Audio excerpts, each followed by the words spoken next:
Alright, so today I'm with Markie Music, who's a musician who's done the soundtrack of several games such as the Quake Champions Doom Edition, Viscera Fest.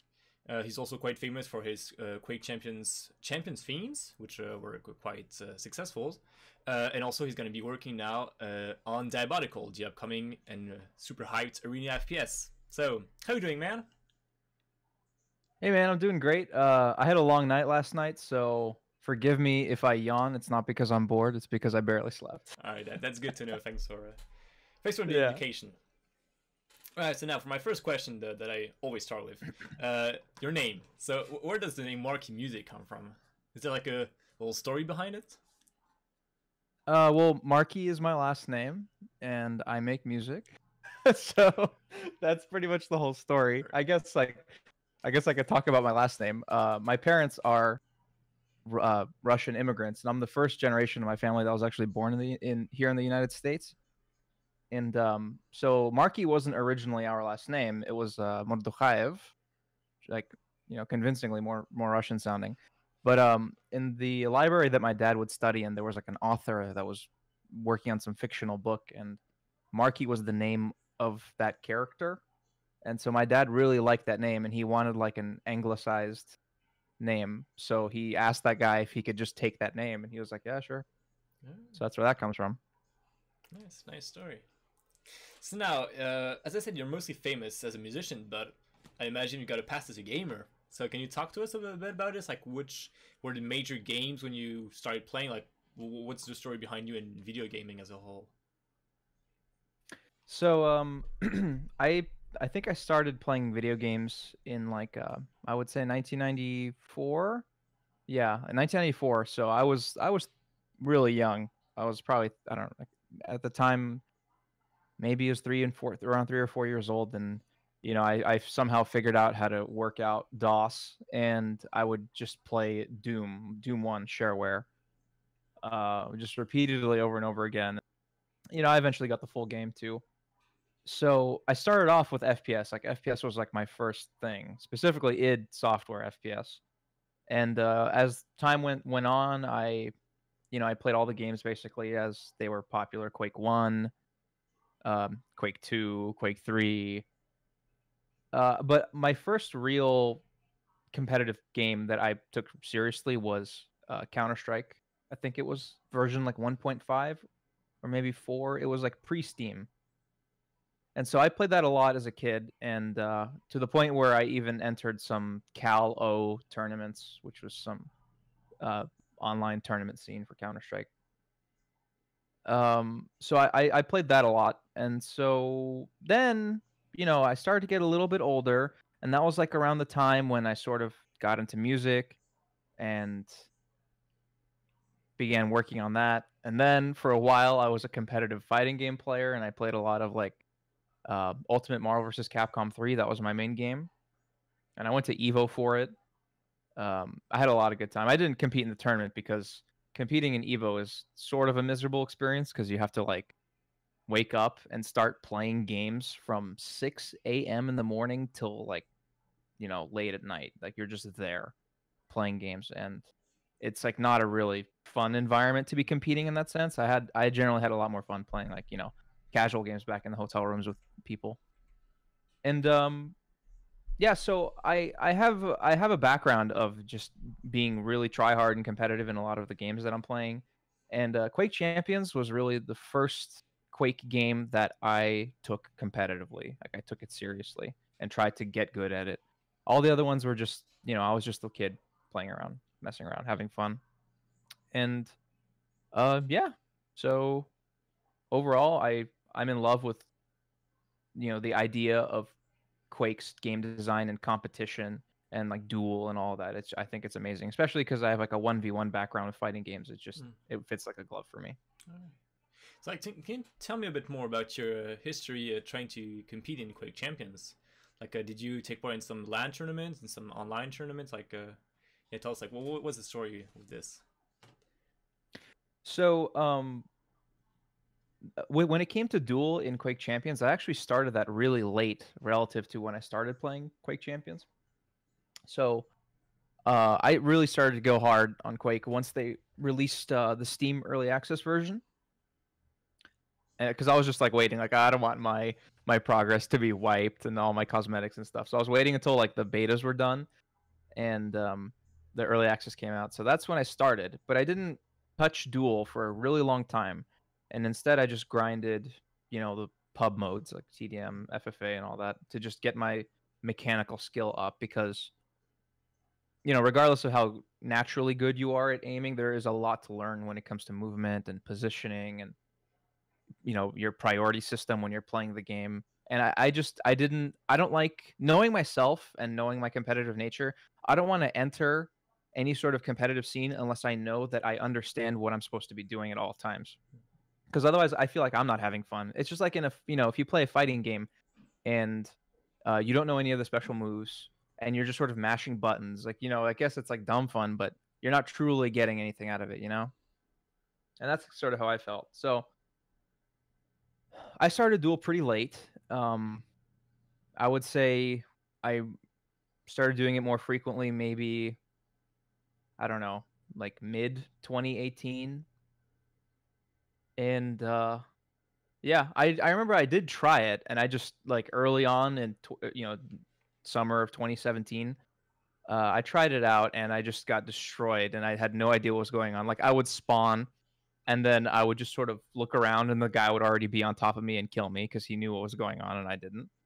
And that sort of like frustrated me because I didn't understand why I was losing. And that's when I sort of decided, like, okay, I don't want to play this until I understand why things are happening the way they're happening. And so that's what I did. And yeah, so I play a lot of like custom matches with some of my friends in Duel, and I think my highest elo, or my highest Duel rating that I've gotten might have been like 2250. I might be wrong, but I Duel in that ballpark anyways. Like, I fluctuate. I've taken games off of people who are like 2350, and I've lost to people who are 2100. It happens. So, if Quake Champions gets a strong 2019 esports like agenda calendar, do you want to take part in some tournaments? Do you plan to? I would. That sounds like a lot of fun, but like, given my sort of career path, I don't know if I can afford the time to do that. If I feel like if you're going to really, I mean, if you're gonna join these tournaments, you really need to commit a lot of time to it. Like, you need to play the game. You need to be playing the game like at least 6 hours a day, in my opinion, and that's not something that I can currently afford to do, especially considering like the projects that I'm trying to get started on. Yeah, I see. All right. So also, one thing that you've done with Quake Champions, and I'm not sure if a lot of people remember it, is that you've done some tutorials regarding, basically like how to play the game, with how the timers work, how the weapons work. So I was wondering, like,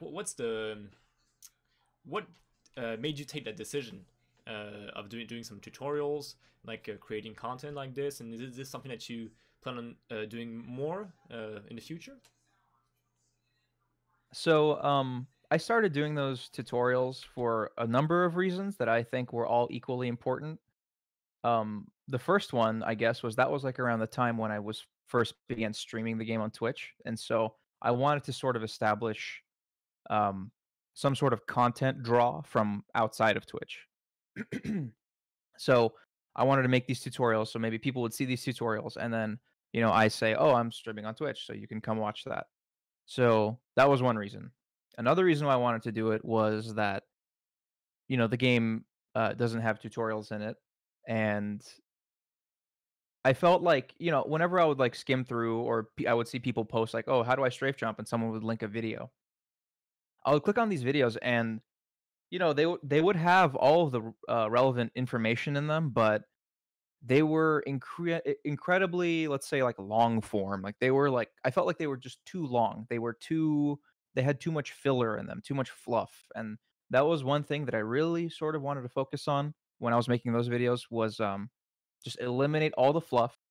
I wrote scripts for everything. I trimmed everything to make sure that there was no wasted space. I time stamped all the videos to to exactly what I'm talking about at which point, so there's no time wasted. Because I feel like I almost try to make everything that I do for myself first, and that's what I want. Like I get impatient if I'm just trying to obtain one piece of information from a video and I can't pull it from the video in any way. It makes me frustrated. So that's one thing I really wanted to avoid with my videos, and just like the same thing I do with my music. You know, I try to make myself happy with it too. Um, so let's see. Is that I think I would say those are the main reasons why I did the tutorial videos. And that was also, I guess, at a time before I had really established an identity for my YouTube channel. I knew I wanted to do music because that's what I do, but I felt like I was testing the waters, like seeing what would work. You know, when I made those Quake Champions was really young at the time, and you know maybe I thought, hey, if this is like a sort of untapped market of just really concise tutorial videos, like maybe I can make more of those. But you know, I had moderate success with those, and I just moved on. All right. So now getting into music, so the main topic. Can you tell us a bit more about your history with music? Like, which bands or which game soundtracks were influential to you? What motivated you to get into music to such an extent? So it's gonna sound funny, but the thing, or rather, the one thing that made me really want to learn how to play guitar first and foremost was Max Payne 2, the ending song "Late Goodbye" by Poets of the Fall. I really like that song a lot, and I wanted to learn it. I still haven't learned it to this day, by the way. So because I just put it off, like, oh, I can't play it yet. You know, this is when I was starting. It's like, oh, I can't play it yet. I'm gonna try to learn other stuff, and then eventually, just time moves on, and then yeah, I never did it. But so that was what wanted me to get started on guitar. But that's a primarily acoustic song, sort of folky. Um, Now, Guitar Hero got me into metal primarily. Before I played Guitar Hero, I know it sounds embarrassing, but Guitar Hero did introduce me. And by the way, this was like in what? Like this was in 2003, 2004, something like that. Guitar Hero got me into metal. That's where I first really paid attention to songs like "Cowboys from Hell" by Pantera and "Bark at the Moon" by Ozzy Osbourne. Well, the guitarist was Jake E. Lee for that song, but anyways, that's what got me started to that. And then I immediately made the jump from Guitar Hero and like Cowboys from Hell, and I just started listening to like Necrophagist, like technical death metal. So and then other bands like Nevermore, like really technical progressive metal bands. And so I really sort of got into this loop of, oh, I want to be able to play these songs, so I need to practice. And I would like, incessantly practice 8 hours a day. Like some days I remember I picked up like a piece of paper and I left a bloody fingerprint on it because I had rubbed my fingers down to the blood or something. I don't know. And I would say that I think my allure towards metal and stuff like that sort of started with my childhood. And like I was saying before, I played a ton of Doom, and all of those songs in Doom are metal covers, popular metal covers, essentially. You know, maybe they tweaked a few things here and there. And I guess that maybe subconsciously laid like a sort of foundation for me to sort of be attracted to that sound. So that's at least my best theory as to it, like why I sort of drifted in that direction.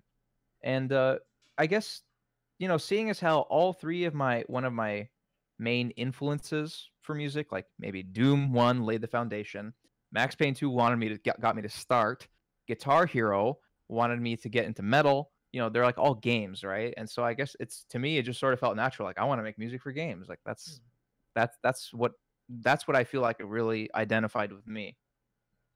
And you know, sure, I was in a metal band in high school, and we played shows here and there, and we had our fun. But yeah, after that, I really sort of hunkered down and began to learn how to produce music and record myself and mix it and all that stuff. And that's been a very how do I call it? There's a lot of learning that goes into that. You know, you start on Earth, and then at the end of it, you're on Pluto. You know, it's it's quite like a transformative process to the point where it's like you don't even recognize the stuff that you worked on when you started. It's so yeah. Um, but in terms of like what like really you asked me like what sort of influences me and like what bands. I would say that Nevermore, like I said, has been a huge influence on me. I'm a big fan of Periphery, the progressive metal band. I've been a fan of them since, well before they were anything like were signed band or anything. Like they were on MySpace. They were like they've gone through so many singers. This was like when they were 4 singers ago, and I was following them there, and then now they're huge. So that's cool. I'm a big fan of them. I like Meshuggah a lot. I like Opeth. At least I'm just talking about metal in this scenario. Recently I've sort of began to, and when I say recently, I mean relatively recently, I began to expand into other genres and sort of explore other music because I feel like you really need to have an appreciation for the production of all music. And you can't just be a metal guy. So I'm dabbling in synth wave and drum and bass and all these different genres that I really didn't have much experience in either listening or making in the past. But I am learning so much. Every single time I do a new song, I learn something. So yeah, that's really important, I feel. So can you tell us a bit more about your process of creation? Like, for example, like which software and gear do you use to first start with? So I when I first started out, I used Pro Tools, but there are just way too many issues with Pro Tools and in terms of stability and like workflow. So I switched over to Cubase, which is what I use now, and it's great. It does everything that I want. It's incredibly stable. It's very feature rich. Both Cubase and Studio One are. And so, maybe some people who work on music are interested in what sort of like plugins I use or samples and stuff like that, or synth VSTs. So, I probably like everyone else too. I started out like using Waves plugins because they're just like they're sort of like the industry staple, kind of like Pro Tools is. But those are like really sort of old and outdated nowadays. They don't sound that good. They're not that feature rich. They're buggy, they're laggy. So I've moved on to plenty of other things. I really like DMG Audio. They make some really great stuff. Equilibrium is the best EQ plugin I've ever used and will ever use probably for a long time. I do have like Fab Filter and that whole series too, but I still think Equilibrium is better. I use another plugin by DMG Audio is Track Limit. So that's like my favorite limiter. It's great. It has so many different models, or sort of the ways that they shape the sound, and it just sounds amazing. No latency, nothing. And a question that I always get about my guitars are like, how do I get my guitar tone? So I can tell you, I use Thermionic amps. Thermionic is an amp sim product, I guess, by Kazrog. So I use Thermionic amps, and for my guitar cabinet emulation. By the way, I do everything in my computer. I'm not miking any real amps or cabs. I plug my guitar straight into my interface. Well, I have a DI box and all that stuff. But so for my cabs, I use 3 Sigma Audio cabinets. I think those are the best ones. Transparency, my friend does own that company, but that doesn't change anything. I have so many cabs that I have access to, and I only use theirs anyways because I think they're the best. All right. So now, regarding the different steps, like what do you go through, and can you run us, like for example, to the different stages of you creating a song? Like, what do you start with, and what are the different steps of it?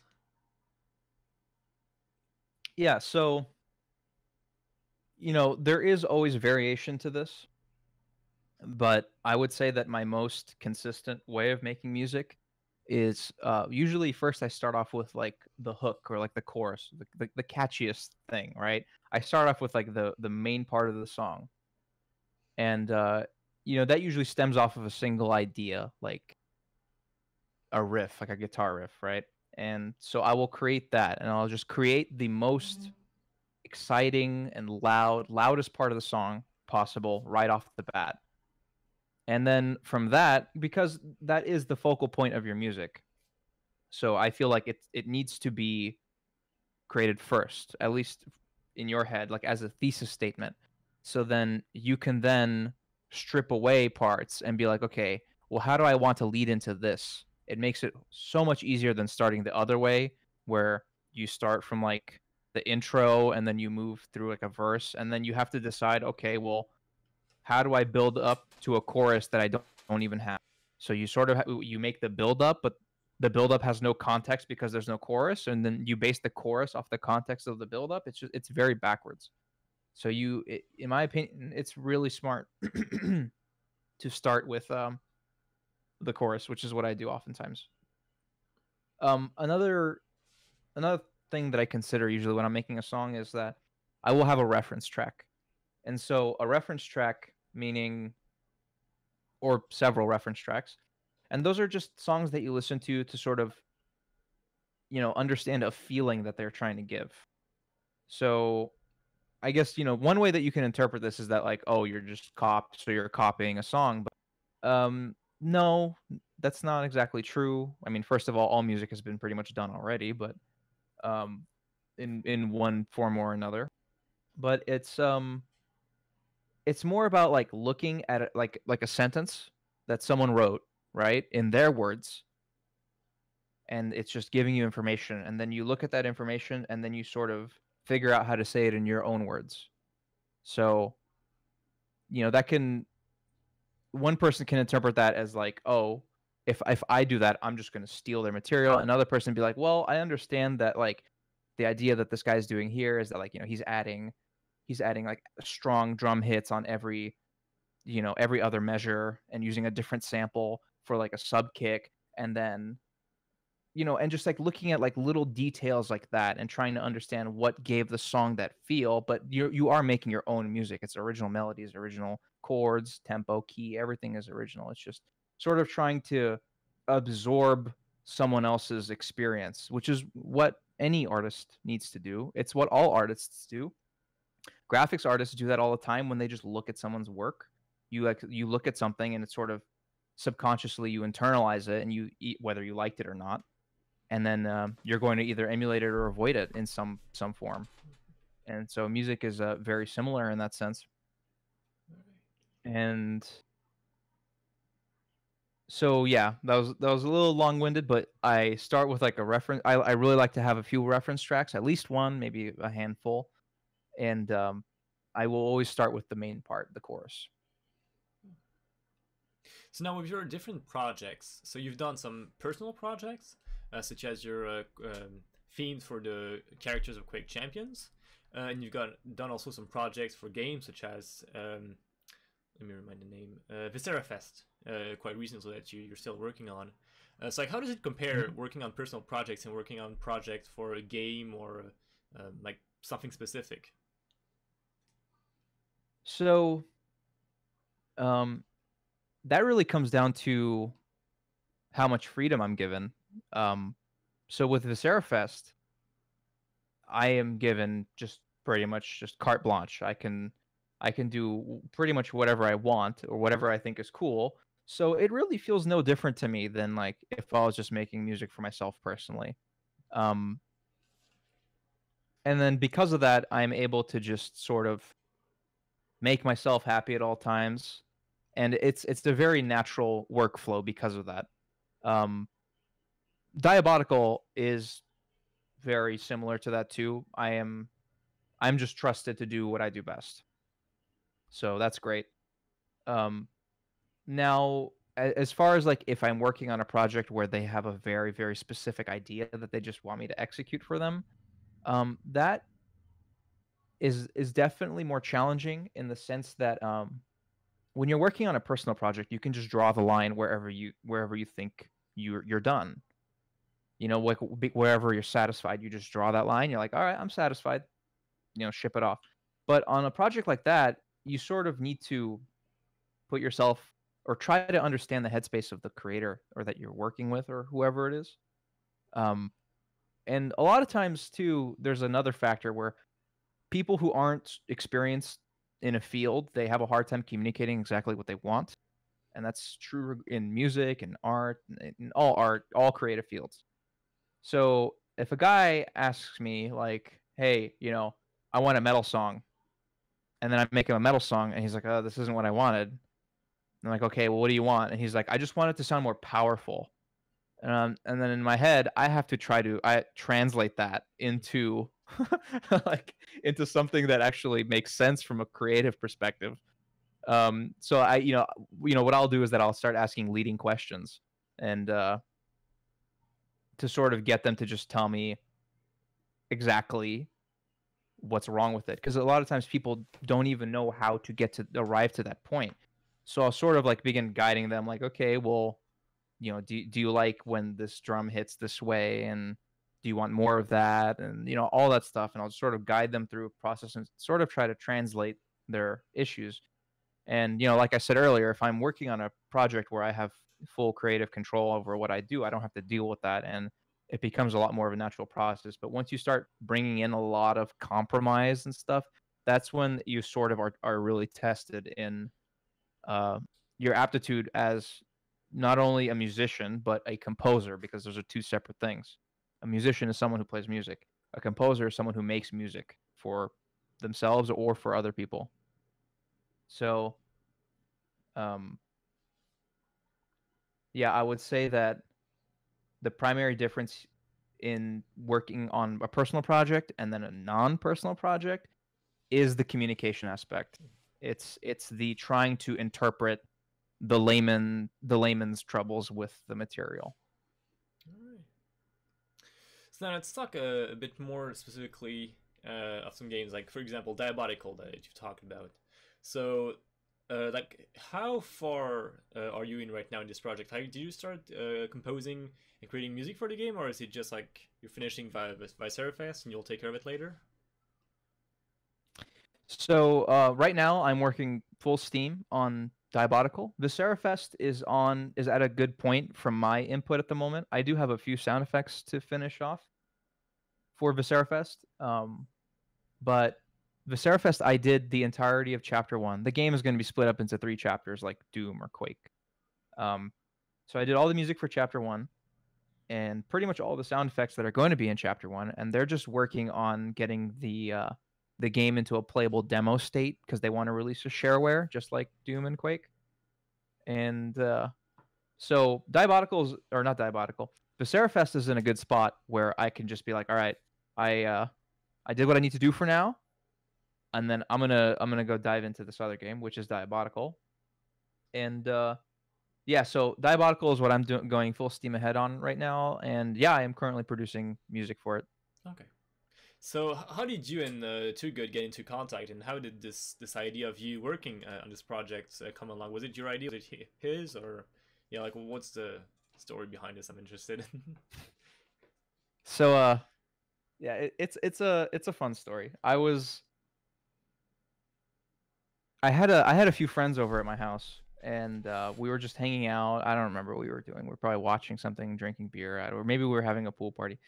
And you know, I get a blip on my computer, and I just look at my Discord, and I see it's a message. Like even before I see what it says, I recognize the photo, and it's a message from 2GD, and I'm just like, guys, I'm gonna need you to go to the other room for a minute, because you know, he was like, hey, you want to chat?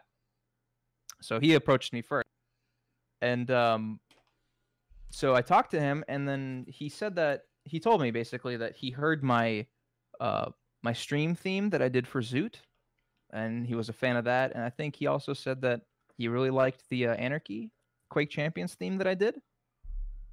And he said that, you know, they thought that they were fun, and they felt fresh, and he sort of wanted to, you know, he recognized that I was new blood, and like he wanted to give me an opportunity to like, well, can you do something with this other than just like as a hobby? And I was like, yeah, definitely. And so yeah, it was completely.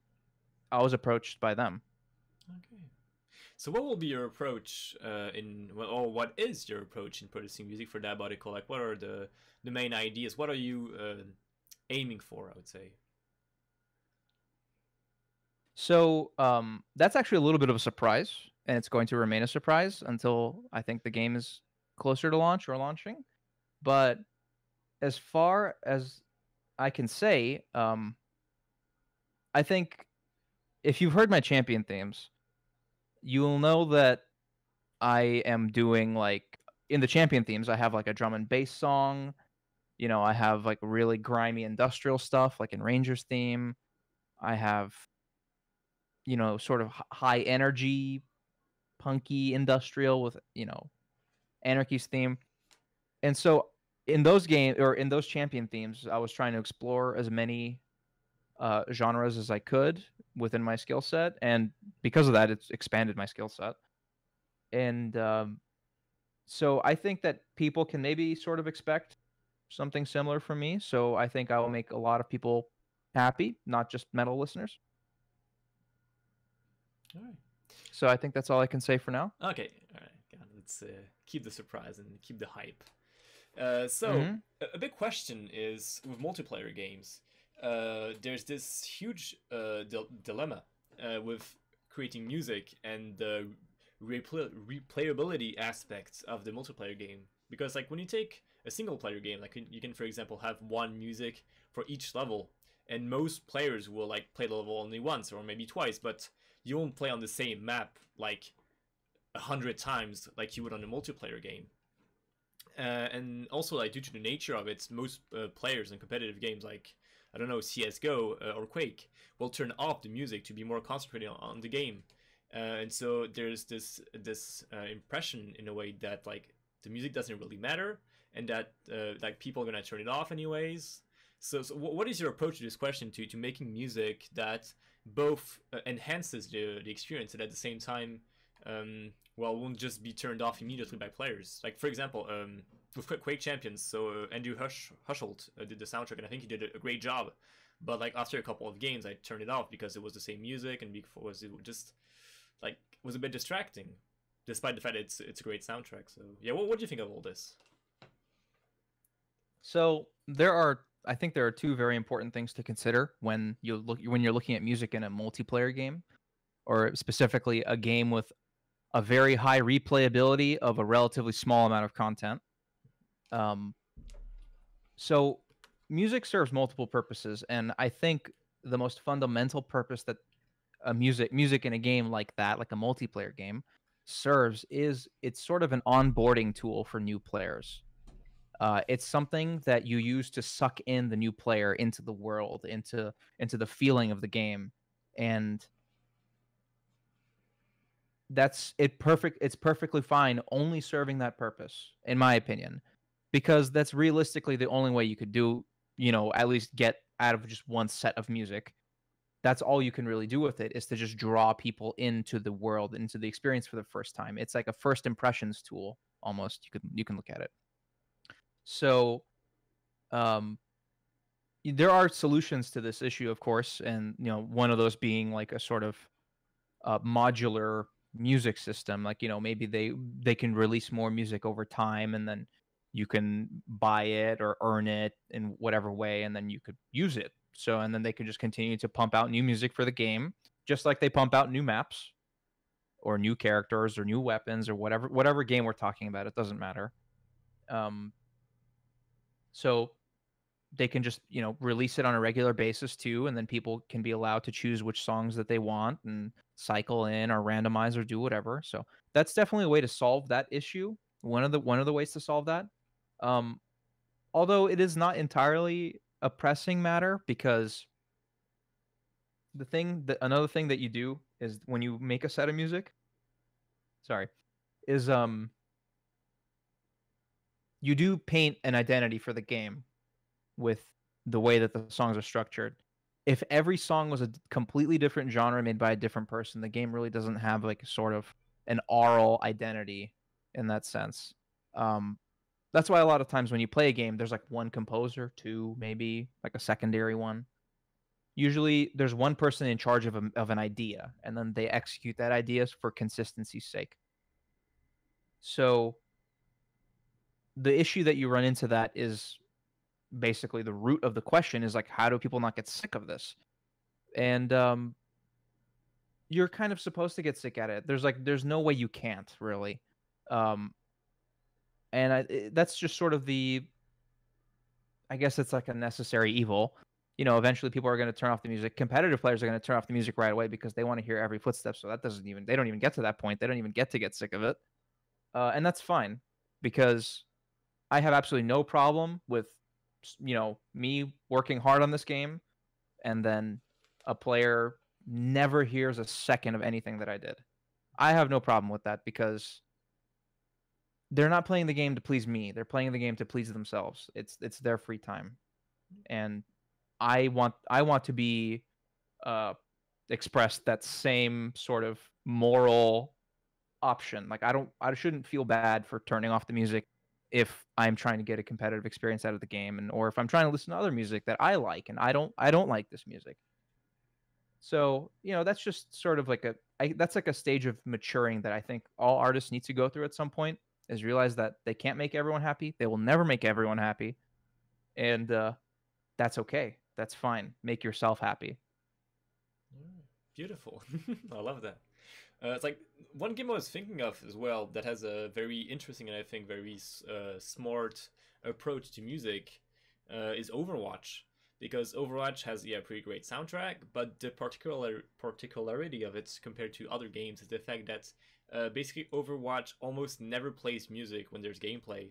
And music is only for the menu, the loading screens, the end of matches, and I think there's a bit of music like during the very last seconds, like to pressure you a bit. So yeah, it doesn't block the footstep and all. So that's why, like for example, I'm a pretty try-hard player, and I actually keep the music in Overwatch because it really doesn't block the experience. It's not how can I say this? It doesn't hinder my main experience in any way. So is this something that you might have considered? Just like either only having music in non-gameplay moments, or like maybe separating the two. Like for example, having this one music that like the in-match music that people would maybe like turn off after a while, and like the outside music that people would keep. Like, what's your thoughts on this question? I think that Too Good and company are very smart when it comes to game design and competitive game design specifically. You know, he's been around in the esports scene forever, and he was a Quake pro. He's really into Dota, all that stuff. So let's just say that I think that they will make, or that they are making good decisions in terms of designing the game and designing all the sort of aesthetic aspects of the game and the sound effects and the music and all that. They're doing, I think, the best job you could possibly do to make it as suitable for a competitive experience as possible.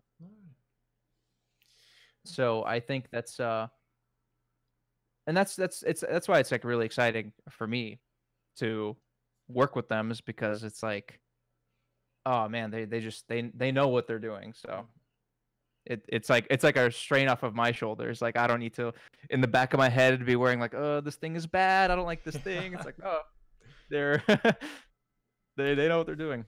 I see. So now, generally speaking, what do you think makes a good soundtrack for a video game? Like, what do you think is required? So yeah, I think that I've thought about this question before too, and I think there are two main aspects. And the first one is that, of course, the music needs to be compatible with the source material, like the game. It needs to gel with it well. And in every single way, it needs to sound like it fits with the game. The game's sounds, it needs to fit with the game's weapon sound effects and all that stuff, if we're talking about a shooting game. So it needs to have a very strong coherency with the source product. And so the second aspect of that is how good is the soundtrack, or how enjoyable of a listening experience is it if you're not playing the game, and if you've never played the game. So those are the two main things in my opinion. Like if you can check off both of those boxes, like it's great in the game, fits perfectly, not too in the way, not like too, passive, etc. And then at the same time, if someone who's never played the game can listen to it and be like, "Oh yeah, this is awesome. I would listen to this on my own." Then you've made a good game soundtrack. Those are the two criteria. So Definitely. for in my opinion, like the probably my favorite soundtrack of a video game of all time is Doom 2016, because it's being quite young. I'm only 20 years old, by the way. Being like my first Doom, and also it was my first like approach to metal in a way, and like it's the game that got me interested into this genre. So I was wondering, and also like this soundtrack has been praised like by basically everyone, like pretty much almost everyone that likes or doesn't like metal actually like really enjoyed the soundtrack. So what do you think made the Doom 2016 soundtrack so good? I think the Doom 2016 soundtrack was amazing because it perfectly recreated the visual landscape of the game in your ears. And that's one reason. It's just, it has everything. It sounds like the most chaotic technological hell you could imagine. And the Doom 2016 album, I would primarily classify that as an industrial album. First and foremost, it has a lot of metal elements sprinkled in, with the guitars and stuff, but primarily the primary like arrangement of pretty much all the songs are pretty much industrial songs. So that's, I think, one thing that sort of made it more palatable for a lot of people. If the entire soundtrack was just straight metal the entire time, like the BFG Division riff, and that's the whole soundtrack, basically stuff that only sounds like that, it wouldn't be as prominent in my opinion, because he was able to, that guitars and stuff are known for their aggressive sound, but he was able to pull that sort of anger and aggression out of a multitude of different sounds, and then somehow make them all sound like they belong together, and they're all cohesive, and they're constantly referencing each other in all the songs. And it's just, there's so much good continuity between all of the sort of production techniques that he used throughout the album. He just he did an incredible job, and at that specifically. And the thing is that the reason why it made such a big splash is because that's just never been done before in a game. There have been amazingly produced albums, metal albums, industrial albums, all that stuff, but none of it has ever really been in the context of a game. And, gamers are very passionate about their subject. And so if you take something that is really good, already really good, the album on its own, like the Doom soundtrack, sorry, on its own, and then you add on top of that like the fans' like previous love and nostalgia for the franchise, it sort of like pushes that up onto a higher pedestal, and it just makes it seem even more special, because it's like, oh my god, it's like someone who knows everything that they're doing and is completely deliberate in all of their genius decisions, is also like making it something that is very special and personal to me. That just sort of brings it to a whole other level. And that's sort of like the struggle with any musician, is to try to communicate what I'm feeling with my music to the listener. And he just did an amazing job. He, like I said before, incredible. He perfectly encapsulated what the game is all about. He brought in all the nostalgia, but he didn't pander. It was great. So now, is there a specific game that you would dream of working on, or like, yeah, like a franchise in particular that's like would be your dream of getting a PM from the devs and like, yeah, you want to work on our music? Oh man, that's a hard question. Let's see. I would love to.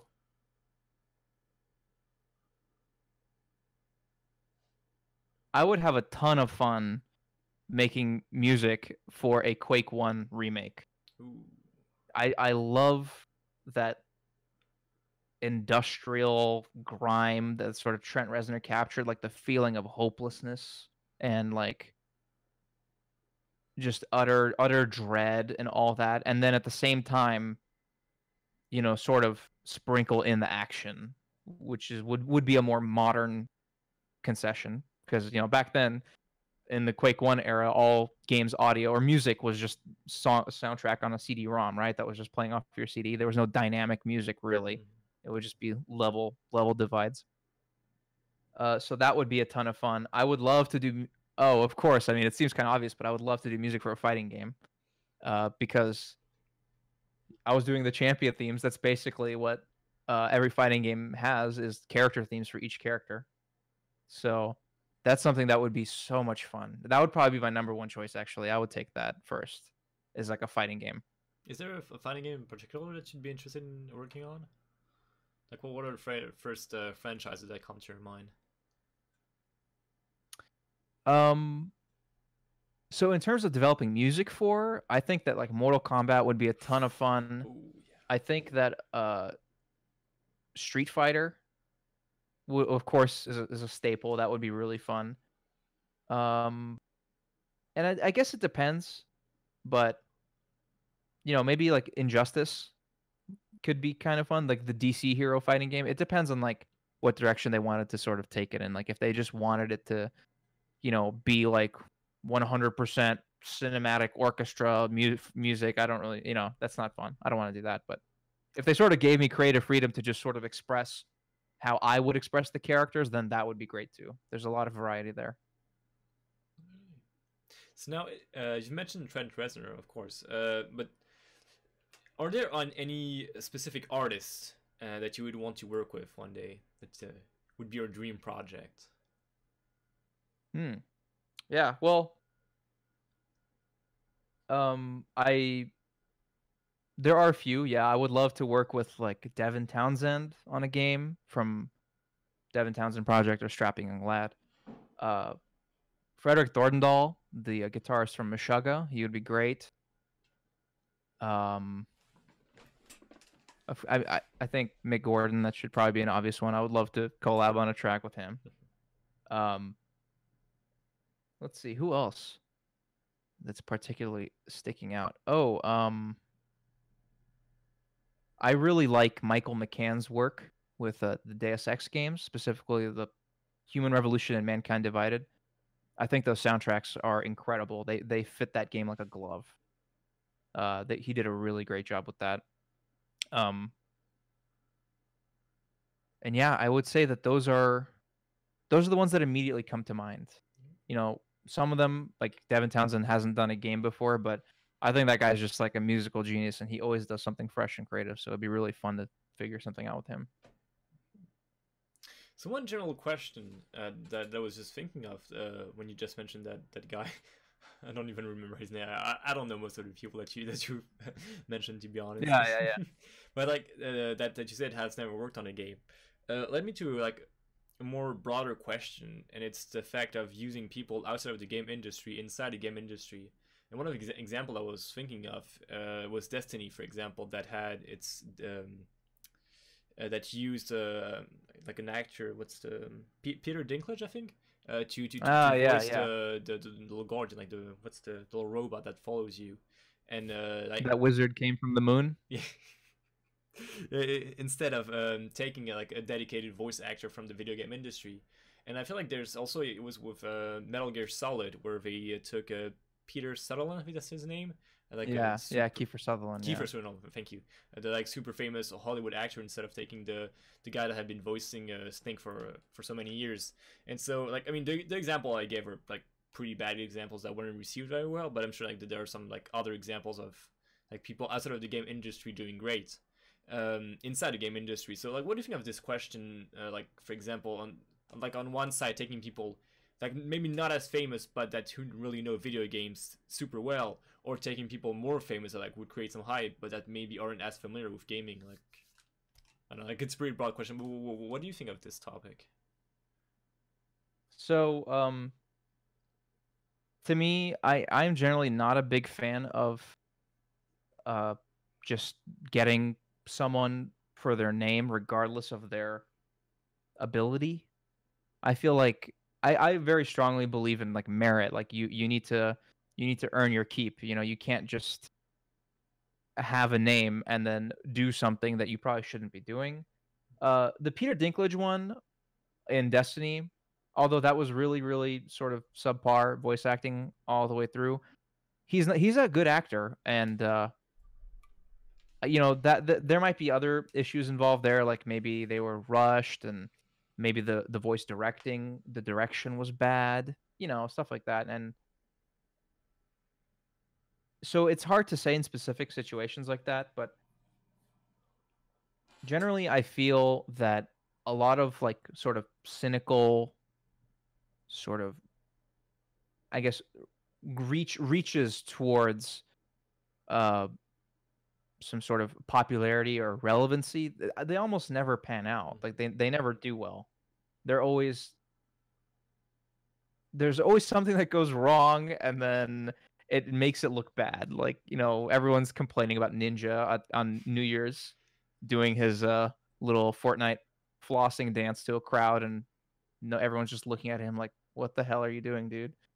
And that was like a really cringy moment. And then you have the bad voice acting. I actually was kind of a fan of Kiefer Sutherland in Metal Gear. I felt like, I mean, David Hayter's voice is great, but it's a little cartoony. Like, you know, he's got, "Hey, I'm Snake." You know, he's got the really over the top portrayal of this character, and Kiefer Sutherland sort of gave him a more grounded and realistic approach, and he has a really rich voice too. So I actually had no problem with that. But yeah, in general, I think that should be something that should be avoided. I think that you should always get the best people for the job. All right. So now that we're talking about voice acting, is it something that you have ever like considered, like for example, so that you get big in the game industry? Like, would you be interested in like directing a team of voice actors? I am doing that. Oh, wow. With I am doing that with Diabotical. I'm in Oh, shit. charge of the announcers. Spicy. All right. Yeah. That's So that's fun. I've done plenty of sound effect and voice work too for Viscera Fest on my own. You won't be able to recognize my voice because I've manipulated it so dramatically, but yeah, I have done that. I even, you know, I demoed or did some voice acting stuff for QCDE also. So yeah, I've been around and I've experimented with it. I do have like a fully treated vocal booth too. I originally had it built for actually recording singing and stuff, but it's perfect for voice acting too. So yeah, now that you're talking about singing, so most of your songs, like basically all the ones that I've heard of you, do not have like vocals. I mean, doesn't really have singing, from what I have seen, and so like, what's your thoughts on this? And basically, because like a lot of people listen to metal, like that's my case, for example. I only like metal instrumental. Like whenever it's like someone screaming or singing, I won't really like it. And like, yeah, I'm no music expert, by the way. So basically, well, what's your thoughts on this and like the whole vocals or no vocals debate, basically? Making a song without vocals is a lot harder than making a song with one. At least making an interesting one. Uh, Vocals allow you, or if you have a singer, it sort of allows you the privilege of repeating a lot of sections, and then the vocalist just sings different lyrics. So, you know, they can even sing the same exact melody as long as the word choice is different. Then it feels different enough where the listener is sort of taken on a new adventure, and even though maybe they're just listening to all the same exact melodic material. So it is a lot easier to arrange and compose music that has vocals in it, for the most part. If you're going in the instrumental route, you need to play a lot more tricks on the listener to sort of draw their attention towards something while at the same time not being overbearing. People can listen to a human voice. We're so used to it. We can listen to a human voice speaking for hours, but you can't listen to this like synth melody for hours, right? It starts to drone, you like numb out to it. It's just like a natural part of the way I guess our brain interprets voices and other sounds too. So a lot more tricks need to be pulled to keep the listener interested. You need to be constantly switching up your arrangement with your synths. You need to be making completely different or frequent changes in dynamics. So like different shifting volumes need to be happening. Like you need to have like a really quiet section, loud section, medium, loud, quiet. You need to be doing all these little different things to make the song feel like it's alive and moving and changing. And with lyrics, you can sort of just like have a verse, have a chorus, and just 3 times the lyrics, and people will enjoy that. And that's fine. So yeah, it's definitely more work. Although arguably you can say that mixing vocals is harder than not having vocals because they need to be so loud and understandable, while at the same time you want your song to be punchy. So you don't want to neuter the rest of your instruments. So in a sense, mixing music with vocals can be harder, but if you're actually like talking about just creating or composing, instrumental is definitely a lot harder. So we've talked about, and I have done some songs with vocalists too, but those aren't on my YouTube. Secret projects. Okay, So we've talked about the music, but the voice acting, like soundtracks as a whole. So now special effects. So as you said, you've done some special effects, like for Viscera Fest, for example. So from what I've seen, there seems to be like 2 different approaches to sound effects. Like the one being like basically most of it done virtually on the computer. And like on the other side, like I see some stuff, like some crazy stuff, like some people taking a hammer and like crushing some watermelons to get some like bone crushing sounds or some stuff like this. And so what's your approach to sound effect creation? So what you just described there with like someone taking a watermelon and hitting, or someone taking a hammer and hitting a watermelon with it, that's called Foley. Okay. So that's when you're actually recording your source audio that you're then going to manipulate on the computer. Now, there are a number of ways that you can approach this. You can synthesize your own sounds completely. This works for some things. Like, for example, a laser gun shot, right? You can synthesize that. You can build, a synth that sort of, and then you modulate it and stuff to sort of sound like a pew, and you add like a little kick drum hit to it, so it has a little impact. And you could essentially just create a gunshot sound out of nothing, just pure digital noise that you shaped. Another way of making sounds is with pre-recorded libraries. And so there are tons of sound libraries that you can purchase online that just have a lot of different sounds, and then you would use those as your source audio, which you then manipulate. So you could do that entire process I just said, where you synthesize a laser gunshot, but then you take a real gunshot and then you filter it, and then you shape it in certain ways. You maybe put some special effects on it, and then you just kind of tuck that into the original. So there's like a real gun sound in there, and that sort of adds a lot of depth to the sound. It adds like a sense of realism to it. It doesn't just sound like a pure arcadey sound effect. And that like little touch of depth is actually really important. So, and that's what I do. I pull things from sound banks that I've purchased, or ones that are given away for free. Like GDC gives away like a huge, I think like 20 gigabyte sound library pack like every year. And so I've just been downloading those as they come out. And a lot of those are just like, they're not entirely useful. It's just like, background sound in a factory. It's something that you can just have though. But the collection or the catalog is important to keep and to just sort of be expansive in that sense. But yeah, that's one thing that I do whenever I do a sound effect, is that I make some of it. I get a source audio, or I use something from like a pack, something that I realistically can't make. Like, I can't record a gunshot. I mean, I guess I technically could if I took a bunch of recording equipment to a shooting range and then recorded it, but that's incredibly inefficient of my time and money, because someone else already did that work. What's the difference? Like, why do I need to do it? Like, it's, that's just generally my philosophy in general. That doesn't, being like a completely self-sufficient might be the wrong word, but producer in that sense is incredibly wasteful. There is nothing wrong with like pre-made stuff or presets, as long as you can get it to sound good, make sense, and make it your own in some way. There's just nothing wrong with it. Nothing wrong with that at all. And people have done the work that you are thinking about doing. Why do you have to do it?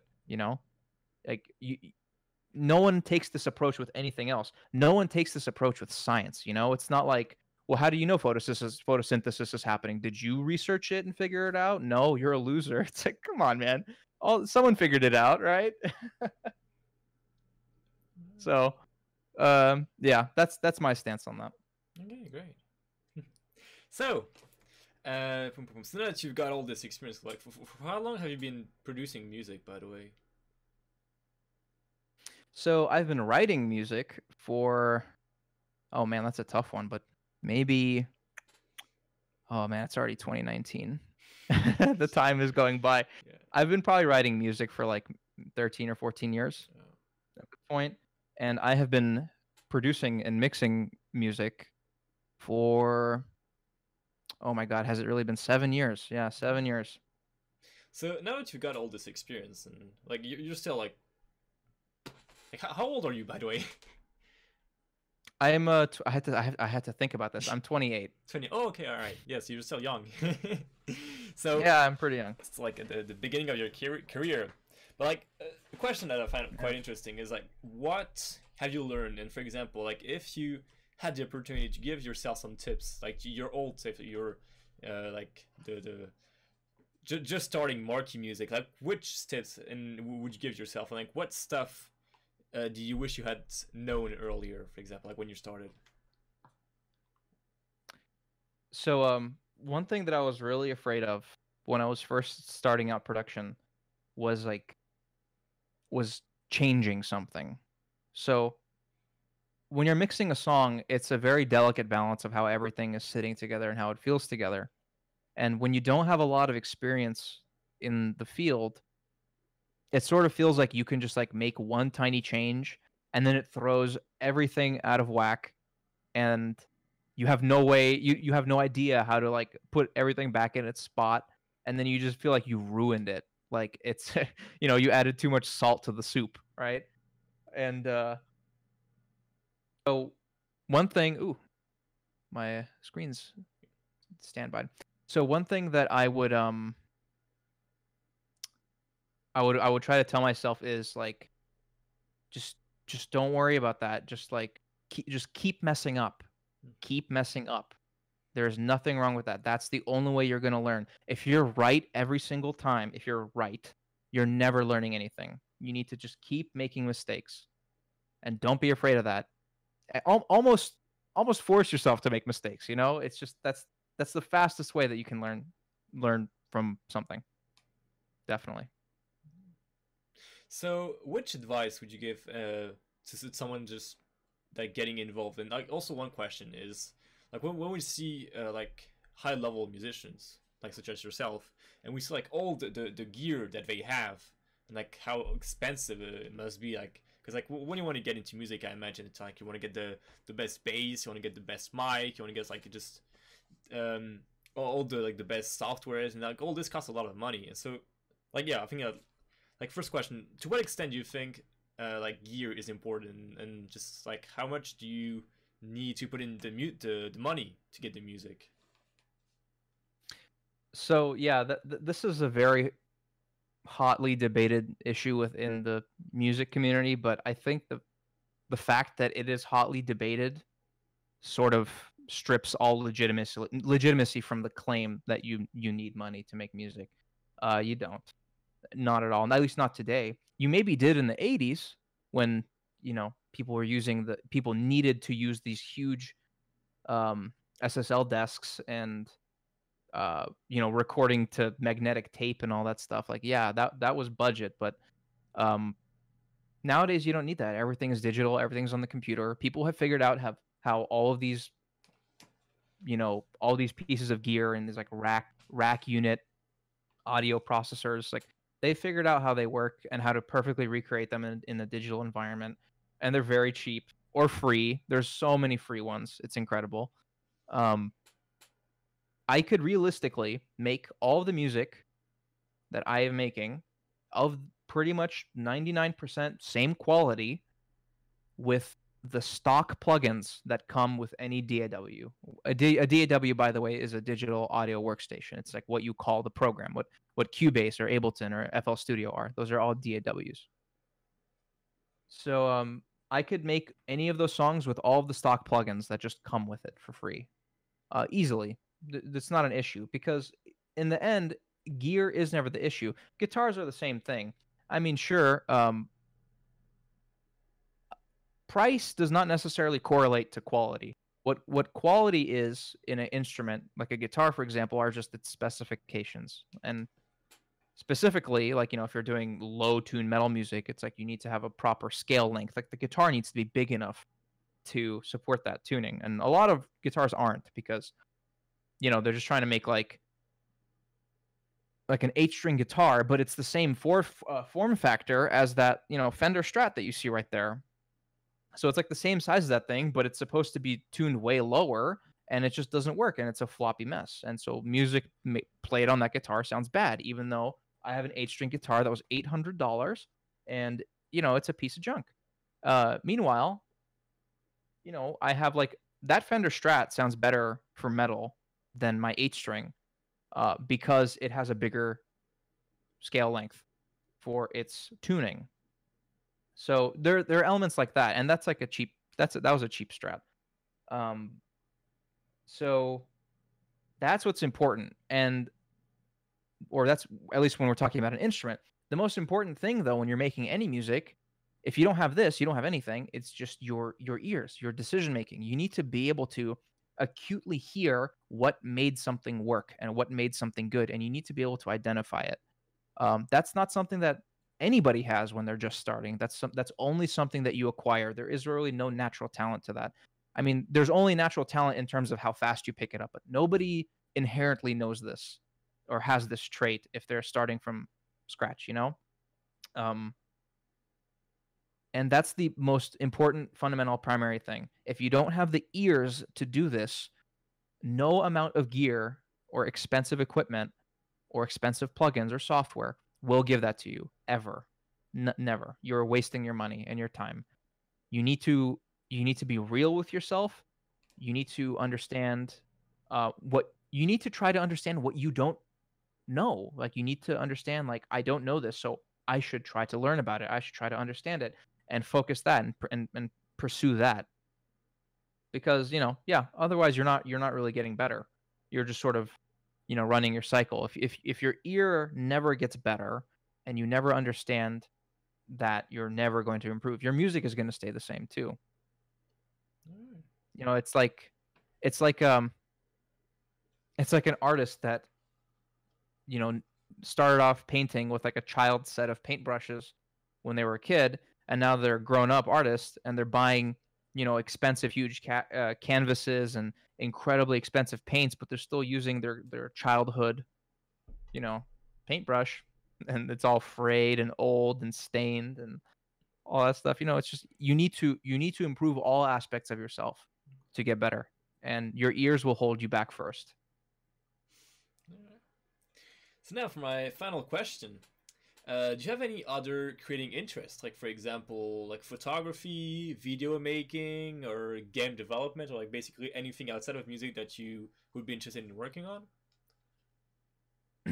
So one thing that I am really interested in is like map design. It's something I've always been interested in, and I feel like if I never, always been interested in this since I was a kid, but and I have dabbled too.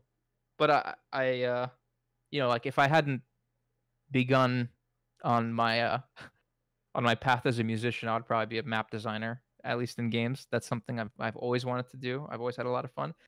Things that I do in real life though is that I love cooking. I cook a lot. I barbecue. I'm like the resident barbecue man of my family.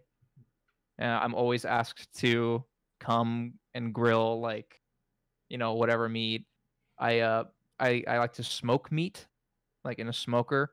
That's always a ton of fun. It's like it's like watching a child grow up, you know? It's like watching this like raw piece of meat turn into this beautiful thing. So yeah, that's a little funny. And yeah, so I would say primarily those are my two hobbies. Or not, well, cooking is my side creative outlet, and I would love to get into mapping, but you know, I seem to have found a path. Okay. So now, before we wrap up this interview, do you have any special thanks, any like special mentions, and final words? Yeah. So I first and foremost, I want to give a shout out to DB Thanatos, the sort of lead designer of Quake Champions Doom Edition. Uh, he was the first guy that sort of gave me a platform to,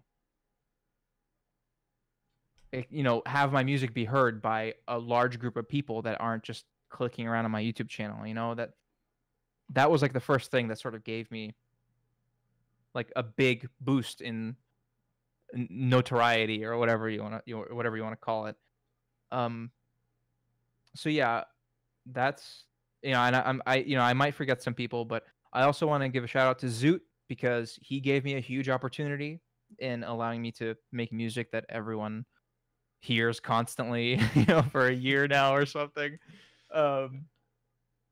So that was really important to me, and I want to give a shout out to Too Good and the GD Studios, the Good Studio, for just giving me the opportunity to sort of work on the first really commercial game that I'm ever gonna have worked on in my career. So that's a tremendous honor, especially considering it's such a cool project, and I'm so behind the idea of it. Like it's something that I really want too, not just as someone who's working on it, but like as just a gamer. Like this is the game that I want.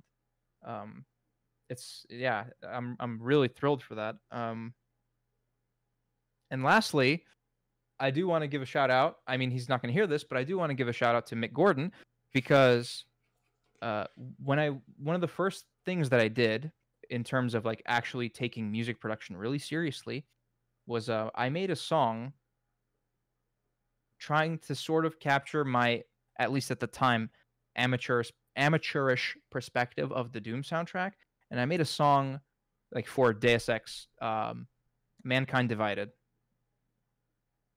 and just like a little fan song. And so I posted that on the Doom subreddit, and I went to bed. And then I woke up the next day, and the video, or not the video, the song on my SoundCloud. The song, by the way, is augmented. It's on the QCDE soundtrack. I love it.